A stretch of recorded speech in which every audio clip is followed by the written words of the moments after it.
Henry Kissinger ha valorado negativamente el liderazgo occidental o el liderazgo mundial, porque él no especificó. Él simple y llanamente entiende que hoy en día el liderazgo mundial deja mucho que desear. Y yo estoy totalmente de acuerdo con eso. Y lo cito porque hace mucho tiempo que yo vengo insistiendo en eso. El liderazgo mundial simple y llanamente ha dado muestra de falta de visión. Incurre en incoherencia, defendiendo los propios intereses occidentales. Yo escribí hace bastante tiempo, cuando Barack Obama, un trabajo titulado Estados Unidos dando tumbos en la arena internacional. Y ponía de manifiesto ahí, en ese trabajo, las incoherencias estratégicas del gobierno de Estados Unidos. Que yo creo que es un trabajo que tiene mucha actualidad. Además, veía las dificultades de Estados Unidos, del liderazgo estadounidense, para ponerse de acuerdo. En aquel momento, cuando todavía esas cosas no eran tan evidentes, yo hablaba de un proceso creciente de anomia. Y fíjense cómo van las cosas. Las puertas de las discusiones han permanecido cerradas. Y ese cierre se sella cada vez más.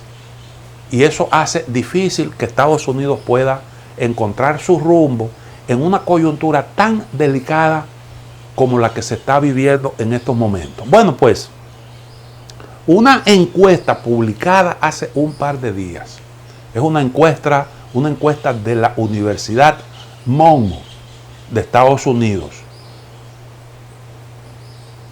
revela que el 88% de los estadounidenses, 88%, significa 9 de cada 10, entiende que el país va por mal camino.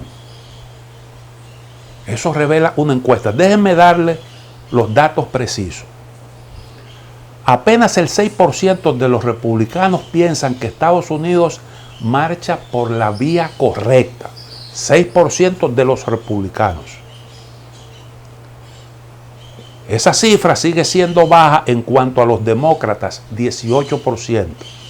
El 92% de los republicanos asegura que el país va por el camino equivocado, algo en lo que coincide el 80% de los demócratas. Obviamente, con un panorama como este, lo que le espera al Partido Republicano en las elecciones del próximo mes de noviembre no es nada bueno. Sin embargo, en el discurso de Joe Biden, usted advierte un optimismo que todo el mundo entiende que es exagerado y que casi lo ponen en ridículo. Como si todo esto fuera poco, entonces hay algunas dudas con respecto a la capacidad mental del presidente, que ya tiene una avanzada edad. No es fácil usted llegar a los 80 años con una mente clara, una mente nítida.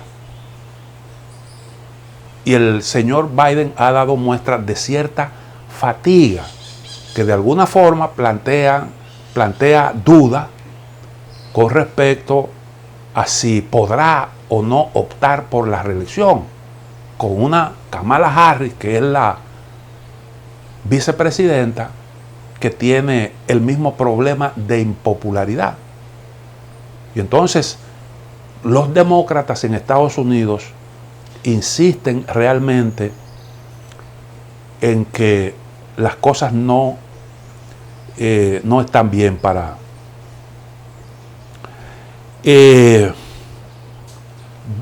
realmente cuando uno ve, bueno, a propósito de eso que dice Henry Kissinger, cuando uno ve cómo los propios líderes occidentales se amarran las manos ellos mismos, uno tiene que preguntarse, bueno, pero ¿cómo es que ocurren estas cosas?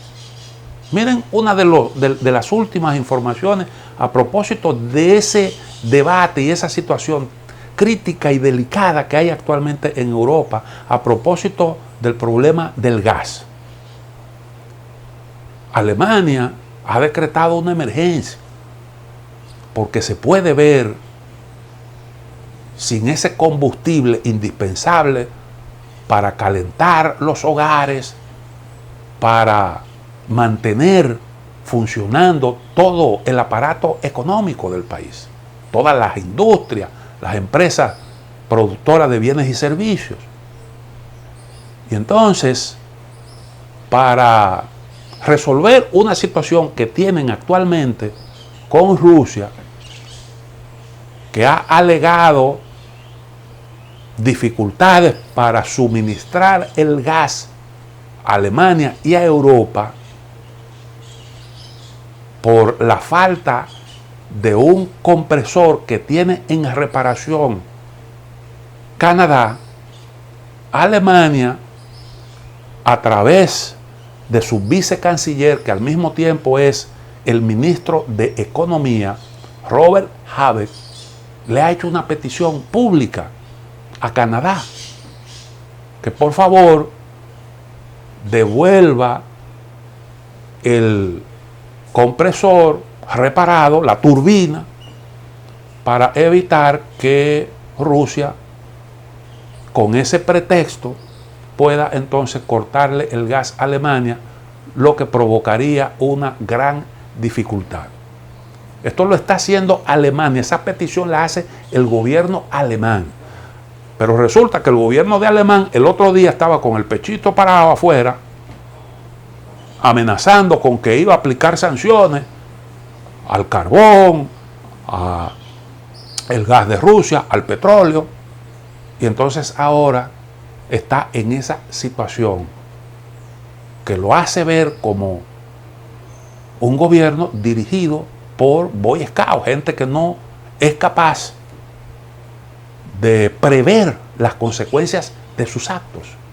Y entonces ahí está haciendo esta petición a Canadá, que retuvo esa turbina en cumplimiento de las sanciones que el propio gobierno de Alemania contribuyó a su aprobación. Y ahora le está diciendo, mira, nosotros tenemos este problema aquí, ayúdanos y devuelve esto. Pero las decisiones en estos países se adoptan mediante una ley y no siempre es tan fácil usted darle marcha atrás a una decisión ya tomada. Entonces, ahí hay un gran problema. Pero, ¿qué ocurre? ¿Qué ocurre? Bueno, que teniendo Alemania ese gran problema ahí, que es un problema también de toda Europa en su conjunto, en medio de esta situación, el gobierno de Estados Unidos empuja a la empresa gasística rusa Gazprom hacia el default técnico, lo cual tendría para esta empresa serias consecuencias, pero al mismo tiempo pudiera hacer, que es lo que realmente preocupa al gobierno de Alemania, pudiera hacer que Gazprom, que ha amenazado con hacer el corte, con suspender el suministro, entonces pueda adelantar una medida que temen todos los europeos. Y uno tiene que preguntarse, bueno, pero ¿cómo es que si un socio tú lo ves que está en grave dificultad, es para ti un soporte importante, fundamental, en esa lucha contra lo que tú has definido como la principal amenaza para el mundo? ¿Cómo es que tú no tomas en consideración esas dificultades de tu socio y tú se la pones más difícil con una situación de ese tipo? Pero más todavía, ¿cómo es si tú discutiste en el marco del G7 recientemente una medida distinta al bloqueo de las exportaciones de petróleo de Rusia, pasar de esa medida a aplicar la línea de ponerle un precio tope para tú comprar el petróleo más barato y al mismo tiempo disminuir los ingresos de Rusia, que ahora lo vende mucho más caro?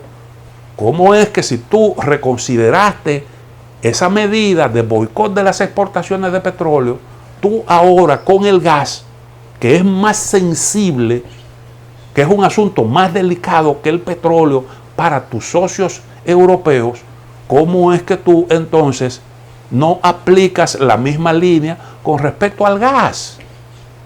Que es algo que parece como algo elemental. Y entonces uno tiene necesariamente que preguntarse, pero ¿quiénes son los que dirigen estas políticas realmente? ¿Con qué es que se están alimentando?